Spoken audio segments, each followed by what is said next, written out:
જેમ કે તમે જોઈ શકો છો કે બધું જ વેજીટેબલ સંતળાઈ રહ્યું છે. બહુ ફાસ્ટ ફ્લેમ પર નથી રાખવાનું, એને નોર્મલ ફ્લેમ પર રાખવાનું છે, જેથી કરીને નીચે ચોંટેલી અને બળી પણ ના જાય.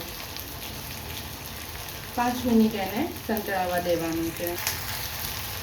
તમે જોઈ શકો છો સબ્જી બધી ગુલાબી કલરની થઈ ગઈ છે.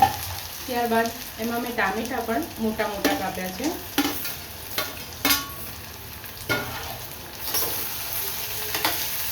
ટામેટાં પણ તમે અંદર નાખી દો.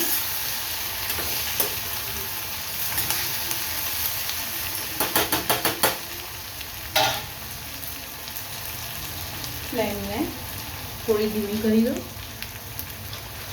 ત્યારબાદ તમે જે બાસમતી ચોખા પલાળ્યા છે એ બધા જ અંદર નાખી દેવાના છે.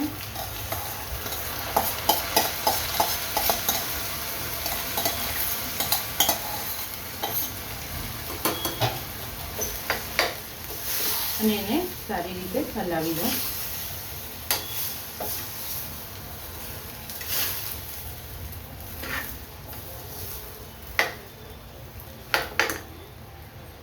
ત્યારબાદ હું એમાં મસાલા કરીશ. મસાલા આપણા બધા ઘરના જ મસાલા છે. બધા જે પણ આપણા ઘરના મસાલા આપણે યુઝ કરીએ છીએ રોજ, એ જ મસાલા છે.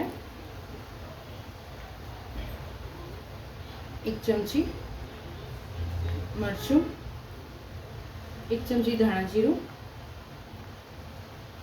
અડધી ચમચી હળદર, અડધી ચમચી ગરમ મસાલો,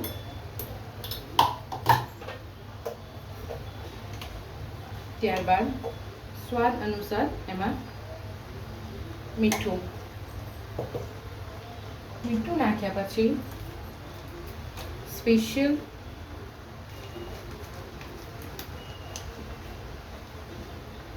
એક ચમચી ભાજી પાઉંનો મસાલો તમે એડ કરજો. મારા ઘરમાં સ્પાઇસી વધારે ખાય છે એટલે હું 1.5 ચમચી યુઝ કરીશ. બધાને સારી રીતે હલાવી દો.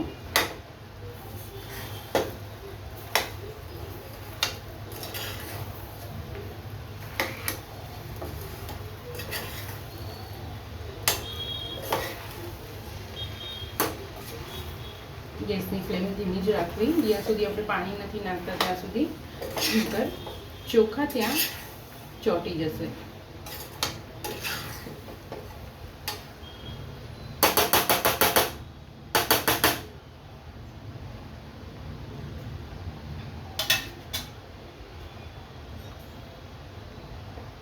મેઇન મેથડ, આમાં હું 1 ચમચી દહીં નાખીશ.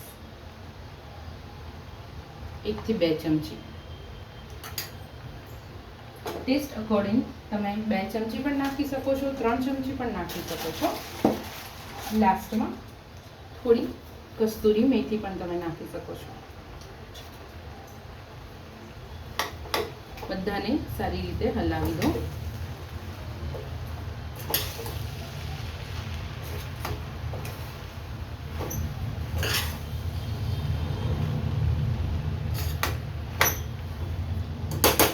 હલાવ્યા બાદ આ 1 ગ્લાસ પાણી છે, 1 ગ્લાસ પાણી જ નાખવાનું છે એમાં, એનાથી વધારે નથી નાખવાનું.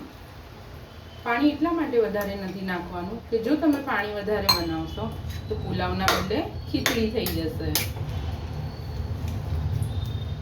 ધ્યાન રહે કે પાણી એટલું જ નાખવાનું છે જેટલું વેજીટેબલ અને ચોખા જે ડૂબાય એટલું જ પાણી નાખવાનું છે. એનાથી વધારે પાણી નથી નાખવાનું. અને આને 2 વિસલ વગાડવાની છે.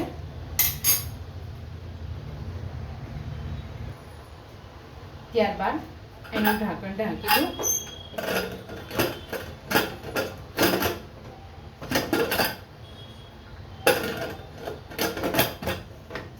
એનું ઢાંકણ ઢાંક્યા પછી એને 2 વિસલ જ વગાડવાની છે. ફ્લેમને થોડી ફાસ્ટ કરી અને એને 2 વિસલ વગાડી લઈએ.